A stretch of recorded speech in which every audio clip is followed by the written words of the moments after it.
eu estou acrescentando aqui. O A, expiação para todos, ou atonement for all, não é? Atonement em inglês é expiação. O C, conditional election, que significa eleição condicional. O T, total depravity, depravação total. Veja que isso aqui corresponde ao calvinismo. No calvinismo tem depravação total também. Só que a depravação total no arminianismo vai ter outro enfoque. E o último ponto, a letra S de facts, é security in Christ, que é segurança em Cristo. Segurança em Cristo. Deixa eu explicar agora, que eu quis só citar por curiosidade, para os irmãos pesquisarem, mas deixa eu explicar esses 5 pontos do calvinismo, ou perdão, do arminianismo, que nesse ponto, nesse aspecto, está em total sintonia com o que nós pregamos. Veja que eu falei aqui que nós não precisamos viver, eu sou arminiano e pronto, e bater no peito. Não precisa. Mas se você quiser dizer que nesses 5 pontos o arminianismo ele praticamente está em total sintonia com o que nós esposamos, não tem problema nenhum. Quais são os 5 pontos do arminianismo? O primeiro ponto que eu falei é liberto pela graça para crer, freed by grace to believe. Isso responde à letra, responde à quarta letra da tulip, lá da tulip, não é? Qual é a quarta letra? Que é o I, graça irresistível. Então veja, quando se diz que nós somos libertos para crer, isso aí fala da graça preveniente, que eu já expliquei aqui para os irmãos, que é uma graça, é uma doutrina bíblica, a graça preveniente. A graça preveniente não foi inventada por Armínio, nem muito menos pelos assembleianos. A graça preveniente é uma doutrina bíblica. O fato de os arminianos pregarem ela, o fato de os pentecostais pregarem essa doutrina, não quer dizer que ela é arminiana. É como nós pentecostais. Quando alguém pergunta qual a origem dos pentecostais, claro, a gente conhece a nossa história, mas a origem das verdades pentecostais onde está? Na Bíblia. Nós podemos demonstrar isso, que está na Bíblia. A Trindade só foi formulada no século IV. Aquele homem chamado Tertuliano teve grande papel nisso. Mas quer dizer que a Trindade foi inventada por Tertuliano, como alguém diz por aí? Não, a Trindade é uma invenção de Tertuliano. Foi Tertuliano que inventou. Meu irmão, a Trindade já estava na Bíblia. O que Tertuliano fez foi sistematizar.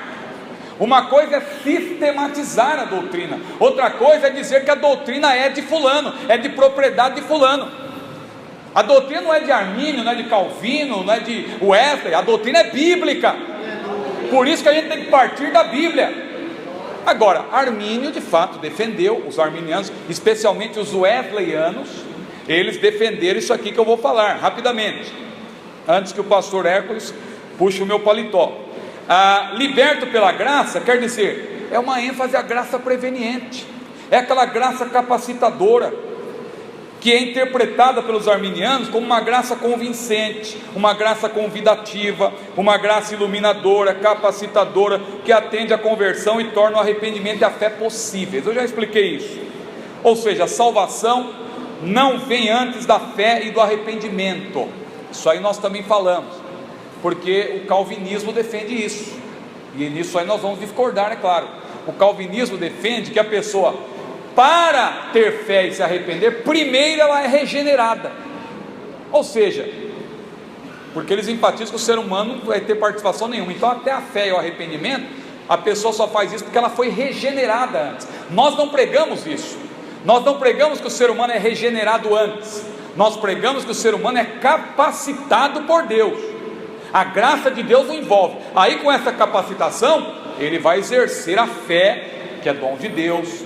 Ele vai exercer o arrependimento, mas porque ele foi capacitado. Mas se ele quiser rejeitar, ele também rejeita.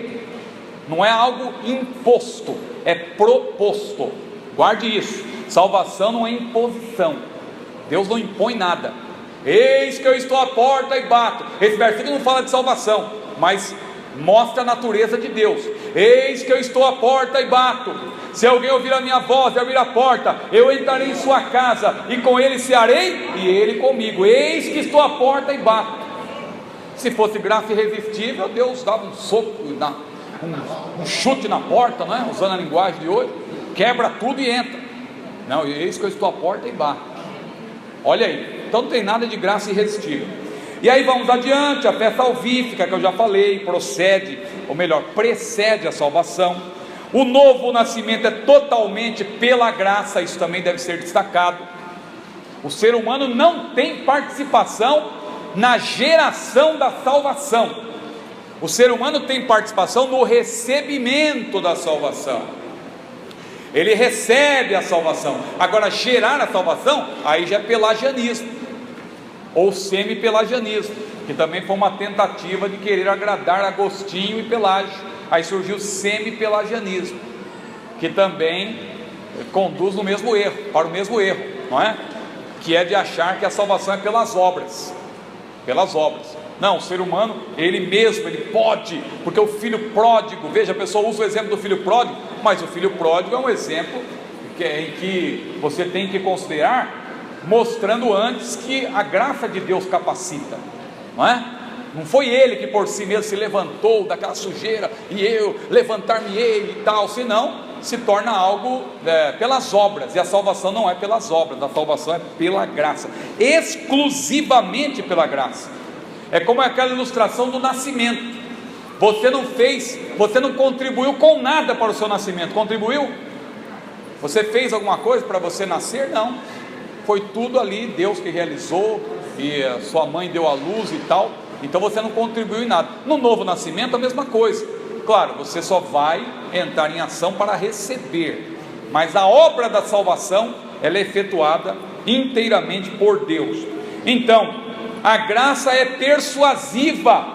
Outro ponto importante aí dentro desse primeiro ponto do arminianismo, e que é nosso também nesse caso. A graça de Deus é persuasiva e não coercitiva. Você sabe a diferença? Persuasiva, ele persuade, ele convence o pecador. Vinde a mim todos que estáis cansados e oprimidos. O pregador está falando e o Espírito Santo está convencendo. Ele está agindo de maneira persuasiva, está persuadindo o pecador, mas não é coação, não é coagir, não é uma graça coercitiva, é na verdade persuasiva. Aí vem o segundo ponto, a expiação para todos, que eu já expliquei bem, nem preciso ficar aqui me preocupando muito com isso. A expiação é geral, mas não significa salvação geral. Existe a distinção que eu já falei entre expiação e redenção. Expiação precede a redenção. A expiação é a obra que Jesus fez de uma vez por todas. A redenção, ela acontece na vida do pecador, claro, mediante a obra que Jesus realizou. Quando o pecador, ele se arrepende, ele tem fé, aí então ele é redimido, ou remido, não é? Ele recebe também a remissão, que é, na verdade, o perdão dos seus pecados. Salvação só se realiza na vida do pecador quando este crê, já falamos isso. Aí o terceiro ponto, defendido pelos arminianos e também por nós pentecostais, é a eleição condicional. O calvinismo defende eleição incondicional, nós defendemos eleição condicional, porque eleição, nós falamos, Pedro lá mencionou a eleição segundo a presciência de Deus, mas a eleição também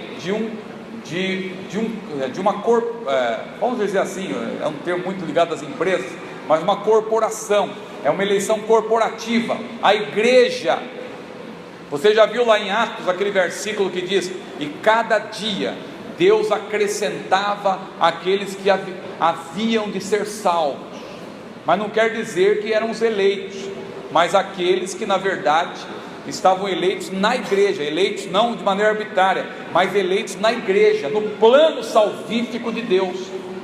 Lembra daquela ilustração do navio? Aquela ilustração nos ajuda a entender. O navio partiu, o plano da salvação é esse navio, vai chegar lá, e aqueles que permanecerem no navio e crerem no Senhor e continuarem no navio vão chegar lá. Agora tem gente que prefere fazer outras escolhas e vai por outros caminhos, e aí estão fugindo do plano que Deus estabeleceu. A depravação total é o quarto ponto, depravação total, que equivale aparentemente ao mesmo pensamento dos calvinistas, mas é diferente, porque no caso dos calvinistas, a ênfase recai sobre a parte mais intensiva, vamos dizer assim. E já no nosso caso, a ênfase recai sobre a extensão, ou seja, depravação total é a corrupção do bem, e não como uma destruição do bem.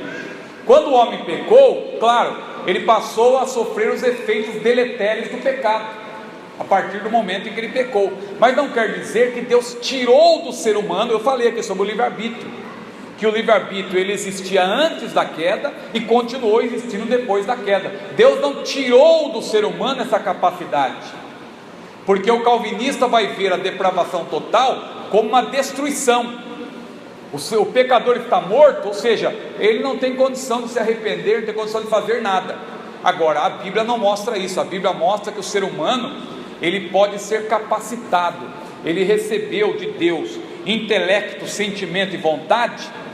Por meio dessas faculdades ele pode tomar decisão, ele pode refletir sobre a sua situação, ele pode sentir as suas misérias. Mas a salvação só vai ser eficaz quando ele for capacitado de fato pela graça de Deus. Mas ele tem a capacidade de escolher. Uma vez capacitado por Deus, ele pode escolher. Então é nesse sentido que há uma diferença aí no caso da depravação total. E o ponto final, defendido pelos arminianos e também por nós pentecostais, e que vem a ser também o último tópico da nossa apostila, que coincidentemente é o último tópico da nossa apostila, é a segurança em Cristo, a segurança da nossa salvação. Nós temos segurança. Muitos brincam até, os arminianos e tal, Deus escreve o nome deles no livro da vida e apaga, escreve e apaga. Aliás, falando no livro da vida, deixa eu só falar uma coisa. Nós temos uma oração, tem 1 minuto e meio, não vou terminar. Mas tem uma oração que nós fazemos que os calvinistas contestam. Qual é a oração? Quando um pecador vem para se arrepender, para entregar sua vida a Jesus, aí o pregador ora: Senhor, escreve o seu nome no livro da vida. E aí os calvinistas dizem: não, isso aí está errado, porque Deus já tem uma lista prévia de eleitos, o nome já está escrito antes da fundação do mundo. Isso aí é uma incoerência também. Por quê? Porque lá em Apocalipse 17, versículo 8, quando menciona-se o livro da vida, ali não diz que os nomes foram já como algo definido antes da fundação do mundo. Primeiro que ali não aparece antes, o termo ali é desde, no grego apo, que quer dizer a partir de, ou seja, a partir do momento em que Deus fundou o mundo, a partir do momento em que Deus criou o mundo, Ele colocou na terra Adão e Eva, e etc, e disse: crescei e multiplicai-vos e tal. A partir daquele momento, os nomes estão sendo, é um processo. Na nossa versão em português, na corrigida, você não vai perceber isso, você vai ver como algo que já aconteceu. Mas se você pesquisar no original, se você pesquisar em outras traduções, se você ler em inglês, por exemplo, você vai ver ali que diz have been written, ou seja, estão sendo escritos, têm sido escritos, não é? Têm sido escritos, estão sendo escritos os nomes no livro da vida. A partir do momento em que o ser humano ele foi colocado na terra, a partir desse momento os nomes estão sendo escritos no livro da vida. Então o que acontece? A pessoa ela é inserida no livro da vida quando ela nasce de novo. Nenhum pai, nenhuma mãe vai chegar num cartório, por exemplo, vai dizer: olha, eu quero registrar meu filho, mas ele não nasceu ainda, minha esposa está grávida, está de 3 meses, mas eu já quero registrar. Não, mas só pode registrar quando nascer. Da mesma forma, fazendo uma analogia, nós só somos registrados no livro da vida quando nós nascemos de novo.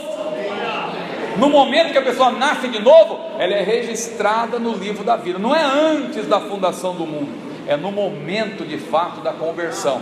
Então, meu irmão, essa oração não tem problema nenhum, pode orar à vontade: Senhor, escreve o seu nome no livro da vida, porque é naquele momento mesmo que acontece o processo da salvação. Meus irmãos, termino por aqui.